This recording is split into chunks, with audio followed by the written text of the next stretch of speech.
Still searching. Rescue and recovery crews in New Orleans look for survivors and collect the dead. Emergency officials struggle to feed and house more than 500,000 hurricane evacuees.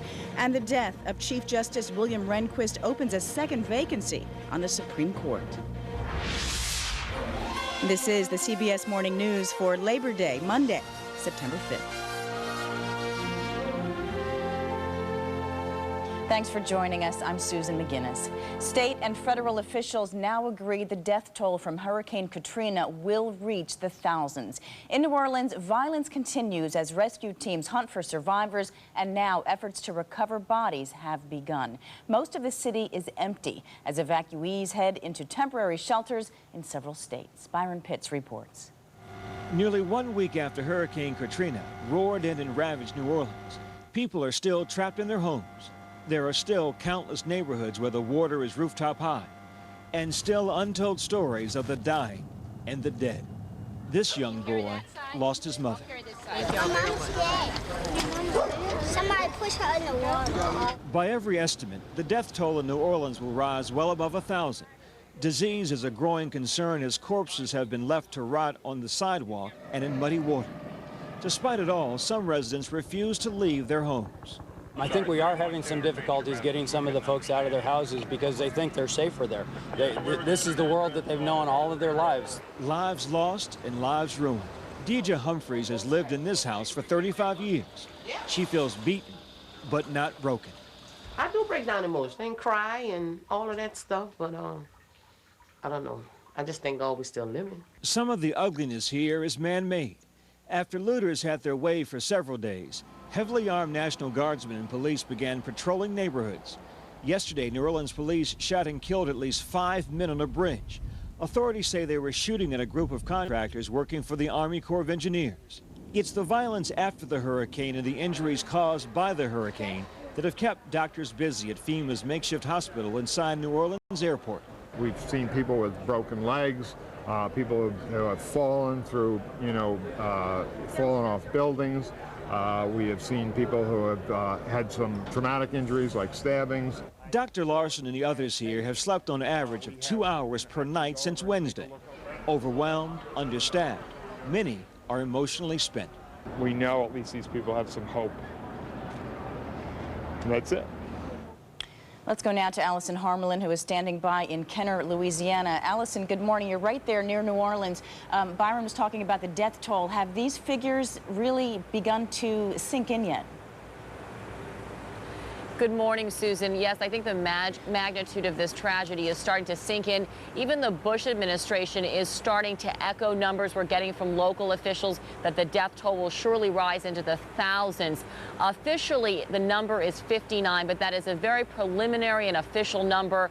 On the ground here, a health official even told some people in the area that they should be prepared that over at the prison, which they've turned into a makeshift morgue, there could be as many as 2,000 bodies already. Susan? Allison, tell us about what is expected to be some positive news out of Kenner today.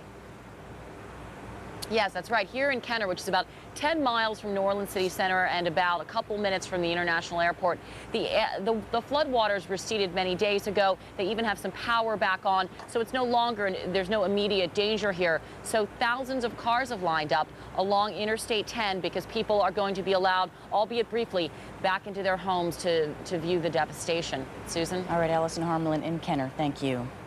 A rescue helicopter crashed in New Orleans yesterday. The copter went down near a bridge. There were 2 Coast Guard crewmen on board. Both are safe. Neither was even injured. It is unclear what caused that crash.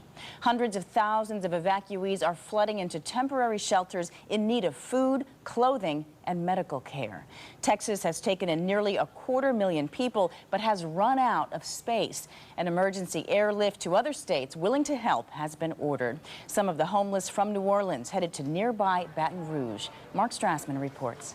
Katrina's second great flood was evacuees, and tens of thousands of them fled New Orleans for the nearest big city, Baton Rouge. I ain't gonna lie to you, I am scared to death. Deshawn Strungies has nothing, and 4 kids looking to her for everything. Just somebody give us a chance. That's all I'm asking. and you need that chance here in Baton Rouge. Yeah, Baton Rouge to start my life. In Baton Rouge, evacuees from New Orleans crowd every shelter. Istruma Baptist Church is like many charities here, reaching out with hope and help for every basic need: food, housing, a job. For this city, it's daunting now and will be for months to come. Now, I think the community, generally speaking, realizes we have to dig in for the long haul. We know that. Nobody will be the same. The lifestyle will be different. The sick and infirm from New Orleans are overflowing hospitals now in Baton Rouge, which are hiring more staff, doctors and nurses from New Orleans. What we've pretty much done is just relocated medical services from New Orleans to Baton Rouge. And the story is no better along the Gulf Coast of Mississippi. There is little or no power in many communities. Water and food remain scarce, and the beachfront is a disaster. Cynthia Bowers reports from Biloxi. This is a tense time. On a Biloxi beachfront where last Sunday a landmark Episcopal church stood. Rejoice in hope. Be patient in suffering. The hope showed up in the middle of Mass, but the patience is wearing thin. For nearly a week, this state has been suffering in relative silence, overshadowed by the horrors in New Orleans. I'm going to say it, New Orleans is not the only bad area. And the pain here is deep. The death toll now tops 160 and continues to climb. Families that escape death now struggle to survive day-to-day life. We're just really still don't have a lot of infrastructure in a lot of places. We're getting food and water to people, but distribution is not as good as we want it to be. Hospitals are now seeing a surge in secondary illnesses like dysentery that crop up when simple things like drinking water become hazardous to your health. This place used to be a shelter. What happened? We had some problems with children and some adults where they were running fevers, nausea, and some diarrhea, so they were taken to the hospital. Families who'd lost everything seeking shelter again, this time from disease rather than devastation. Late Sunday, authorities confirmed something of a miracle. After all this time, search and rescue units have managed to find a person still alive, buried in the debris. So amid all the death and all this destruction comes word of life. Cynthia Bowers, CBS News, Biloxi, Mississippi. President Bush returns to the Gulf Coast today for a second visit to areas devastated by Katrina. Several cabinet members toured the region trying to diffuse criticism of the administration's response. As Bill Plant reports, the president's trying to limit the political fallout. The natural disaster in the Gulf states has become a political disaster for the Bush administration. The president has been highly visible yesterday at Red Cross headquarters, trying to turn around the perception that his team bungled relief efforts. The world saw this tidal wave of disaster ascend upon the Gulf Coast, and now they're going to see a tidal wave of compassion. Critics have asked why, as the huge storm blew in early last week, that Mr. Bush stuck to his schedule of speeches in the West. By Friday, with the scope of the catastrophe apparent, the president called the results of relief efforts unacceptable. And White House image makers, including Mr. Bush's primary political advisor, Karl Rove, scrambled to position him as clearly in charge. Where our response is not working, we'll make it right. Top administration officials flooded into the hurricane zone. Defense Secretary Rumsfeld went to a makeshift medical center at the New Orleans airport. And Secretary of State Rice visited Mobile in her native Alabama, trying to refute charges that White House indifference to poor African Americans was a major factor in the slow response. I don't believe for 1 minute that anybody allowed people to suffer because they were African Americans. I just don't believe it. Federal officials also attempted to shift blame for the poor initial response to local authorities. And they're also saying that it's time to abandon finger-pointing and focus instead on the challenges ahead.